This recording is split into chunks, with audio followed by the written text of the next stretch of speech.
This is Ed, and as you can see, behind me is San Diego downtown.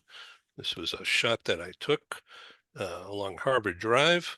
Uh, it was pre-Christmas this past December, and a beautiful clear night, as you could see. Most of those buildings are condos, some office buildings towards the uh, center right. And they're building more now too. So San Diego has been booming because of the zero interest rates going back a few years. Of course, that's not the case now, but tons of money flew into San Diego for development, and now it's become a bustling downtown and getting crowded.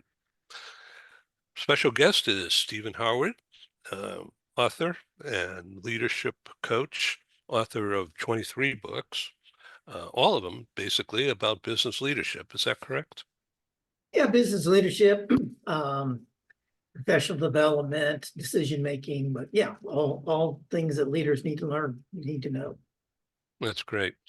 Okay, so today is September 10, and in 2 months there's an election.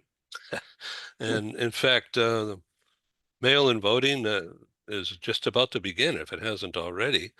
And I was reading the New York Times this morning about the impact of the close election on people psychologically. And uh, the New York Times writer said somehow the two major parties, Republicans and Democrats, have figured out how to divide America almost equally. And nothing is changing as of now, anyway, they say, in the polling. So the election that everyone is saying that is going to be tight unless something happens tonight in the debate or in the following weeks. How do you think that's going to impact business decision making? I think a lot will depend on the debate tonight. If there's a clear winner, then maybe things get a little bit more clear of the future. If they spar and end up in a draw, then we're going to face a couple more months of uncertainty, and business leaders don't like uncertainty. Right. They tend to withhold decisions for better or for worse. So, and that's not just here in the United States, that's across the globe as well. In fact, we just witnessed that in Mexico recently. The presidential election was in early June. And even though it was pretty clear who was going to win, there was always that uncertainty at the last minute if it was going to come true. And we started seeing the peso dropping, and then we saw business investments probably slow down in the 2 months prior to that election. So it's just typical of business leaders with the wait and see attitude. Okay. And what about the latest news coming out of London that the big accounting firm, PwC, has issued a warning to all their employees that they have to be followed, that there's tracking systems. And, this is exactly opposite to what you've been saying. Yeah, I think that's a huge mistake, Ed. And interestingly, some countries and even some states have started banning that practice, that so-called electronic surveillance of remote workers or even on-site workers, for that matter.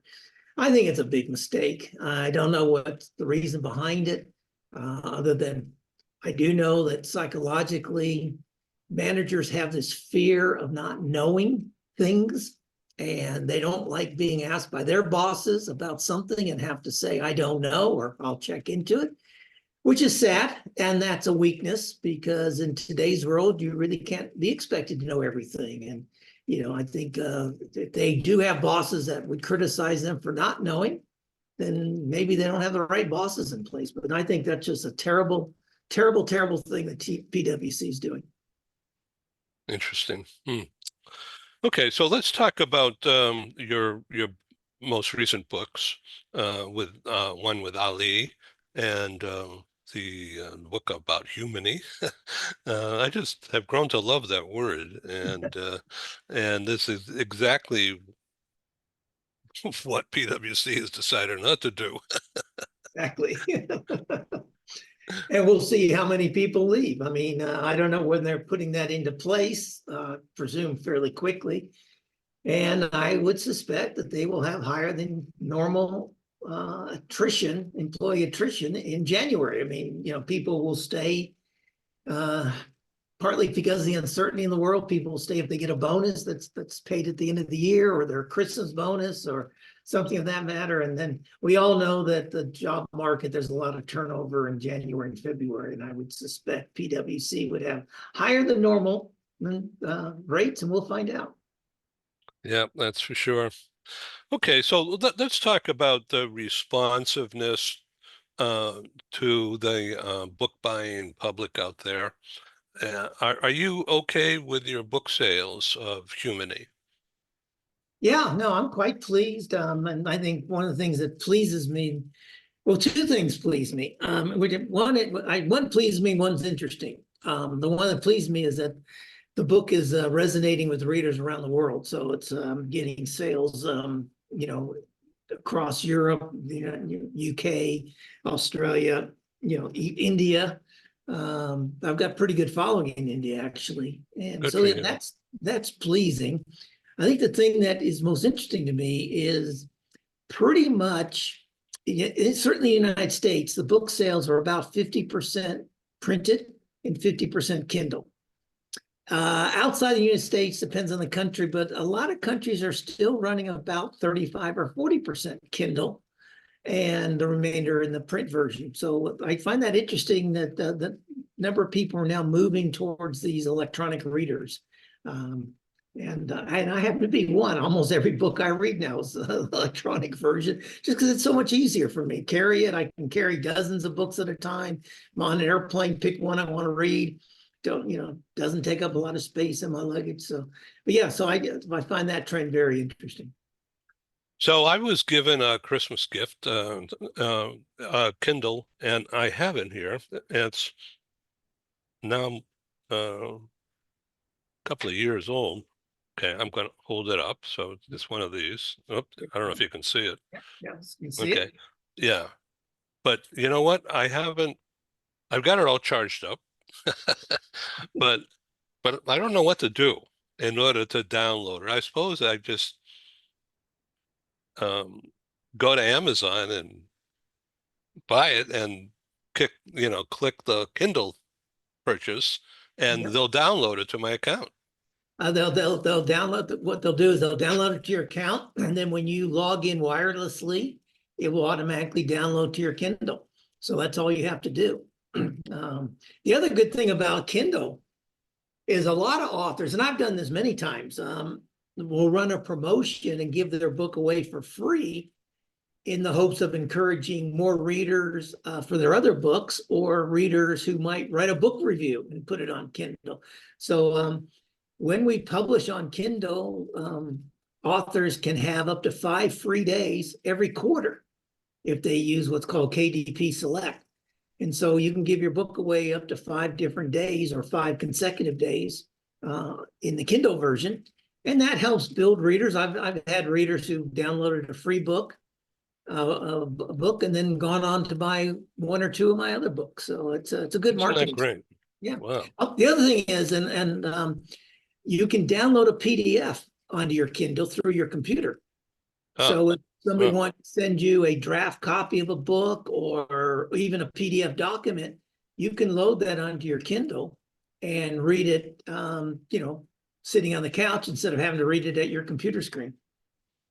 Yeah, isn't that interesting? Okay, I see. I'm just plugging it in now to recharge it because I'm getting excited about doing that. I was walking through Costco the other day, and I went, of course, by the book bin, and they had all these beautiful covers of the Yeah. books, including this one that I bought. And you know what? I haven't opened it yet, but it's been sitting right here. It's Death in what? Then A Death in Cornwall by Daniel Silva, Oh, nice. and following the exploits of the spy, who's also an art restorer. It's got all these pages. Look at all these pages. Now, I used, oh, they just disappeared. Wait a minute. Okay. Anyway, that's it. You're David Copperfield. You're making a book disappear. That's funny. Okay, let's talk about the how to work successfully with how non-US business executives can work better successfully with US counterparts. That's the book that you co-wrote with Ali Shami, and grateful to have you guys on our talk show several times. So post-publishing, in other words, now, months afterwards, are you thinking about that book at all and what is going on out there in the world with economic consequences of Russia and China and impacting global business? Oh, most definitely. And it's going to be interesting with all the uncertainty in the global world, economic conditions, marketplaces. The U.S. still remains the big boy. I mean, yeah, you can do business with China, you can do business in India, Africa, some parts of Africa are starting to boom. Southeast Asia, of course, is always a strong market, but the U.S. is still the big behemoth.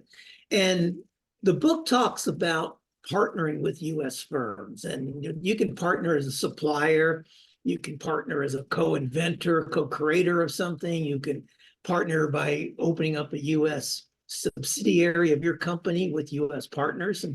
And so one of the reasons people will do that with the U.S., even with the uncertainty here, is the U.S. has a very strong legal system. And so contracts are valid. I mean, contracts are followed. Some parts of the world, you can have a written contract and it's not much worth more than a cup of coffee, quite frankly. And then not all the courts are necessarily as uncorrupt as the United States judicial system. So, you do business in some parts of the world, and you may find out that the person you're doing business with has a crony who's a judge, and he will invalidate your contract, and you can be out of luck. So, and the other thing about part of that judicial process or legal process is the U.S. has very strong IP protection, intellectual property protection in the United States. So, if you're partnering with a company in the United States and you're sharing trade secrets or you're sharing trademark or creating new innovative technologies, you got a protection for that, which you won't find in every part of the world. That's a really good point. Thank you for sharing that.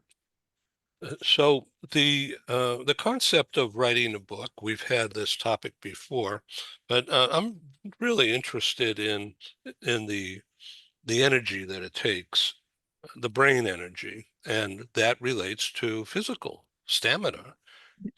And I know you've worked long and hard on your books.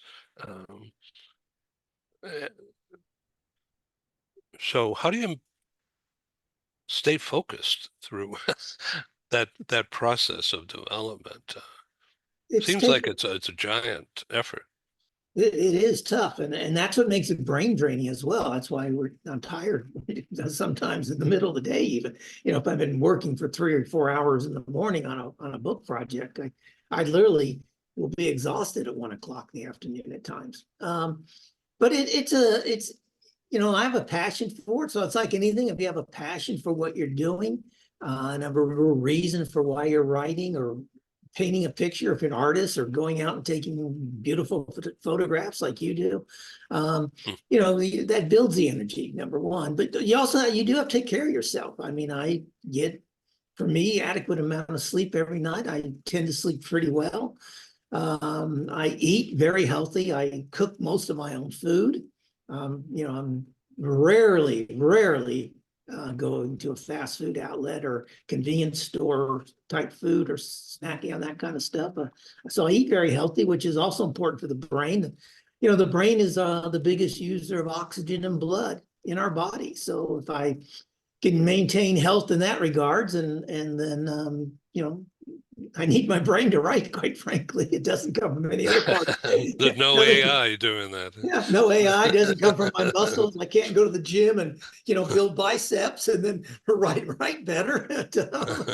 Strengthen my hands, so because I just still write with a pen. I usually write longhand for most of what I write. So I can't go and do wrist grips to have better hand strength. That's not going to help my writing. So yeah, it does require some self-care and some wellness without a doubt. And the other thing is the focus. I did some research for one of my books. I do research for all my books, but one of the researches I did for a book, in fact, I'll put it on the screen for you, is came out several years ago. I think 4 or 5 years now. It's called Better Decisions, yes, I see that, the brain. Better Outcomes. One of the things I've found when I researched this is that when we're focused on a task and we get interrupted, you're really focusing on something and you get interrupted, this comes from the University of California, Riverside research professor there. It takes the brain on average 23 minutes to get refocused. And that used to happen to me. I write in 3-hour segments. Usually I would go and make a cup of coffee about every 50 minutes. And I used to check my email or check my text messages. Sometimes I'd reply to them.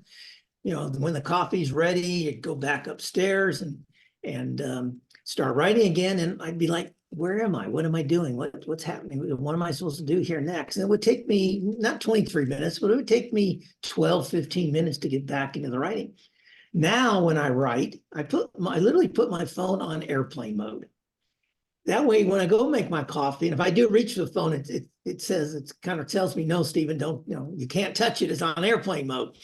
And therefore, even if I'm not thinking necessarily about the book, the back of my brain is. And when I come back now with my fresh cup of coffee, it only takes me 2 or 3 minutes to segue to the next paragraph, or if I'm had just finished a chapter and I know exactly how to start the next chapter, and I move on very quickly. So, and that's what the research showed, that not allowing the brain to stray during these little breaks. And the research does show you should take a mental break every 50 minutes or so, but don't get involved in something else. Just let the brain relax, kind of let the brain breathe by itself.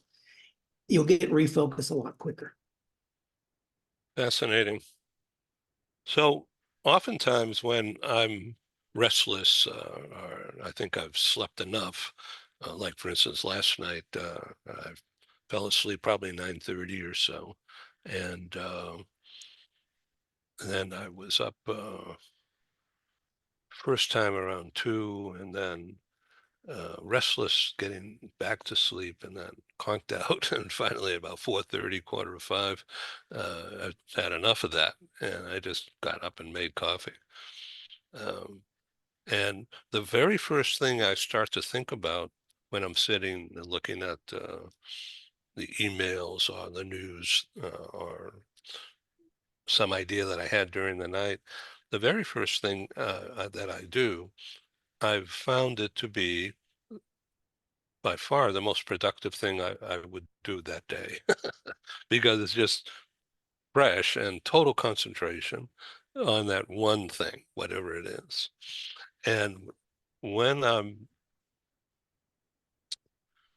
dedicated enough to doing something productive that early, time just flies by. All of a sudden it'll be 7:30, 8 o'clock.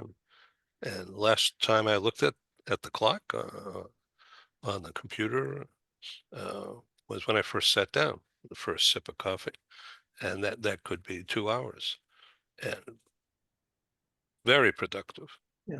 And then lessons during the day. Yeah, no, it's called flow. It's you get into that flow and you lose track of time. And that can happen on anything particularly you're passionate about. I've got a friend who works on old antique cars, rebuilds their engines and stuff. And apparently when he goes up to his garage, he totally loses track of time. In fact, his wife sometimes gets a bit upset about that. Like, you forgot to go do something. And he said, I'm sorry. I was so involved in rebuilding this thing. And I know artists, who paint can do the same thing. Excuse me. And I do the same thing when I'm writing. But the other thing about that, the opposite of that is for your listeners, is to also know when your down times are, when your brain isn't as functional. I know in my case, at 4 o'clock to 5 o'clock in the afternoon, because like you, I'm an early riser. I get up at 5 every morning, immediately getting into whatever I want to do by 5:15. But by 4 o'clock, I'm semi-brain dead. And I've learned not to make decisions unless I take a nap. If I take a 20-minute power nap, then I'm fine. But if I don't, I try never to make a major decision really about anything after 4 o'clock in the afternoon. Somebody calls me at 6 and wants a decision on something, I try and post by site, let me think about it overnight, which I don't, literally. I will start thinking about it at 5:15 the next morning. But there was a thing in the 70s. In fact, I worked at Texas Instruments, and we had a very popular scientific calculator that would calculate this for us. It's called biorhythms. I think it was one of these new age things. I remember that. Yeah. That came out of California in the late 70s or so. And so I remember everyone used this scientific calculator. It would give you the three things. I can't remember whether it's mental, physical, and something else. And it would chart, and some going up and some going down and whatever, and it would print out every day what your biorhythm for the day was. But I learned from that. I think there is some scientific validity behind that concept, where we will have mental strength periods, and we will have mental non-strength periods when we're tired, and particularly if we are habitual in our living styles. Fascinating speaking with you, Stephen Howard. Thank you for your time today. So let's talk about this concept of developing people, not managing people. So if we could take a few minutes here just to review your headlines about this topic. I know you love this topic. So just for the good of the audience here, as we come to a close of this brief show, your quote that I love the most is that I didn't wake up today wanting to be managed, but inspired and cheered. Yeah, that's the gist for the Human Leadership book and my philosophy of leadership. And as I often say, almost daily, it seems like I'll say to people, particularly people I coach, or if I'm making a keynote presentation, that you manage things, you manage projects, policies, processes, procedures, but you lead people and you don't manage people. Now, and I say that to kind of make a point. Yes, there are times that, that you do have to manage someone if they're doing something extremely wrong or, unacceptable social behavior or anything of that nature. But you should be only managing people 5 or 10% of your time if you're a good people leader, and you should be leading people the remainder of the time. The bulk of your time should be on leading people. And that means motivating them, inspiring them, coaching them, mentoring them, providing a psychologically safe environment for them, understanding that they will make mistakes and working with them to turn those mistakes into learning lessons, so they don't repeat or replicate those mistakes. So that's what leadership is all about today. And it's those people who manage people are the ones who got hit the hardest by the Great Resignation. And they're the ones who are getting hit hardest by the quiet quitting trends. And now this will scare you, Ed, because I know we've talked about this in the past, and some people think the Great Resignation trend is over. I actually read a report yesterday, and they called it Great Resignation 2.0. So it's anticipated to return. I think it partly the PwC type mandates. That's not unique to them. Other companies have been doing that, are again going to cause people to reevaluate and say, you know what? There are so many options out there. There are so many job opportunities. that I can find a place that suits my lifestyle, that suits my needs. And I'll kind of wrap this up for you, but by saying, humany, when I create the word, I combine human, humanity, and harmony. I think it's the harmony that people are looking for in their lives. People don't want work-life balance.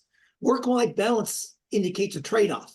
I have to give up something. I have to sacrifice family time to work harder. Or I have to sacrifice my pleasure, my pursuits, because I have these job responsibilities. Or if I want to succeed in my career, I have to sacrifice my family life. Well, you don't. Harmony is getting to a point where you have all those in flow, and you're being able to accomplish what you want without having your keystrokes monitored. It's freaky. It's freaky when you think about that. Yeah, or having punching in like you're an hourly employee. I mean, if you're working on an hourly basis, yes, you have to punch a time clock. But why would you have white collar, salaried employees having to, punch in and punch out every day when they're working? It's ridiculous. So that's not harmony. That's actually creating disharmony in the workplace. And it's going to, again, people want harmony. So they're going to go look for an opportunity where they can be harmonized. The word harmony sounds great. And, the tunes, you think of voices and melding together to create a rainbow or a waterfall or an effect or something. But it's really hard to define, but you know it when it's not there. And then therefore you know it when it's there. Yeah, it is. I think, look, I'm not a religious person. Like many people, I claim to be more spiritual than religious, but I think it's what even religious people, deeply religious people, have that harmony around their religion. I mean, everything they do, it's thank God for this, thank God for that, or bless you, have a blessed day. I mean, it is part of their persona, and therefore they are harmonized in that religious being, that religious aura for them. And so I don't see them having to give anything up.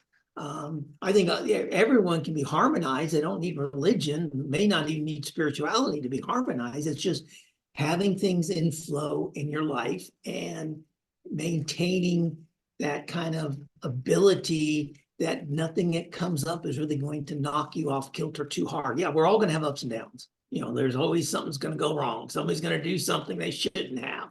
But are you going to get upset about that? Or are you just going to say, hey, there's a solution for this? This can be resolved, and just be harmonized and be more peaceful. Stephen Howard, thank you very much. And I know our audience has learned, as I have again. Thank you. I hope so. Hey, audience, let us know. Put comments in the box, in the YouTube box. Let us know. Yeah, let's go. All right. So it's Humany, HUMONY, humanyleadership.com, right? Yes, sir. Yes, sir. Okay. There's more to come on that, coming soon. Okay, great. Okay. Come back again on Global TV. Thank you, Steve. Thank you, Ed. Have a great week. You too. Thank you.